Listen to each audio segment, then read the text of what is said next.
Selamat pagi, saudara seiman di dalam nama Yesus Kristus Tuhan kita. Sebelum kita melaksanakan aktivitas kita pada hari ini, alangkah baiknya kita terlebih dahulu mendengarkan renungan firman Tuhan pada hari ini Jumat tanggal 23 Desember 2022. Kasih karunia dan damai sejahtera dari Allah Bapa dan anaknya Tuhan Yesus Kristus menyertai saudara-saudara. Amin. Firman Tuhan yang diperuntukkan bagi kita pada pagi hari ini tertulis dalam kitab Yesaya pasal 48 ayat 10 yang mengatakan, "Sesungguhnya aku telah memurnikan engkau, namun bukan seperti perak, tetapi aku telah menguji engkau dalam dapur kesengsaraan." Tuhan menciptakan masa depan yang baik. Tidak ada yang menyukai saat-saat penderitaan hidup menekan, ketika kita dengan terpojok dan kehilangan harapan. Tapi terkadang Tuhan menggunakan panas dalam hidup untuk membakar barang atau hal-hal yang mengikat kita. Kita hanya perlu mempercayai Tuhan melalui rasa sakit. Apa yang membuat kita terikat? Apa yang menghalangi kehendak Tuhan bekerja atas hidup Anda?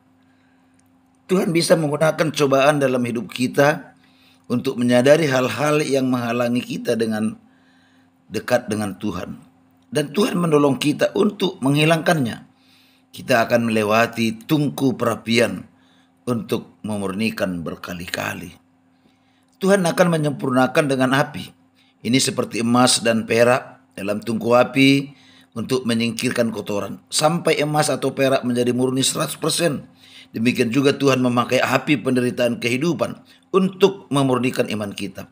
Dan kita akan dikatakan murni imannya ketika kita serupa dengan Kristus. Dengan hati dan pikiran yang selalu mengarah kepada Kristus.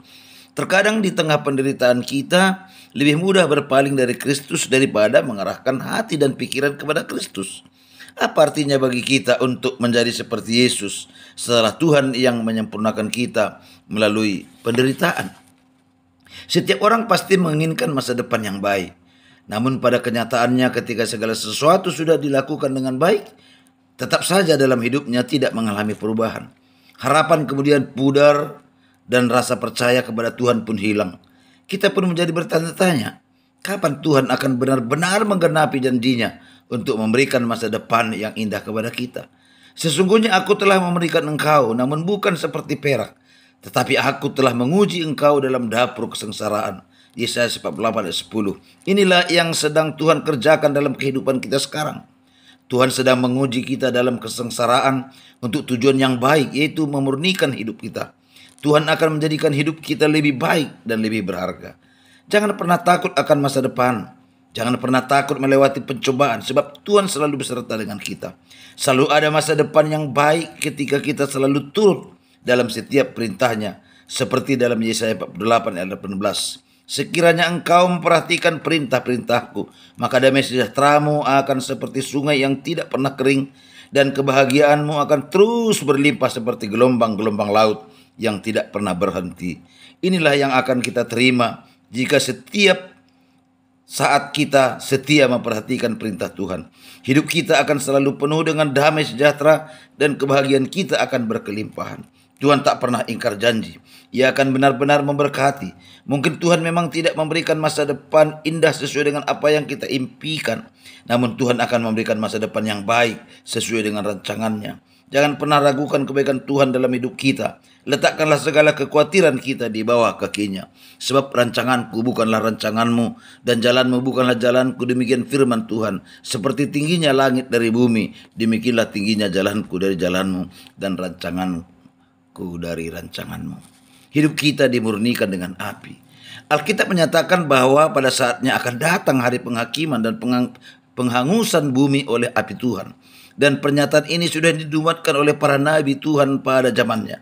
Waktu itulah disebut hari Tuhan sebagaimana tertulis, tetapi hari Tuhan akan tiba seperti pencuri. Pada hari itu langit akan lenyap dengan gemuruh yang dahsyat, dan unsur-unsur dunia akan hangus, dan nyala api dan bumi dan segala yang ada di atasnya akan hilang lenyap.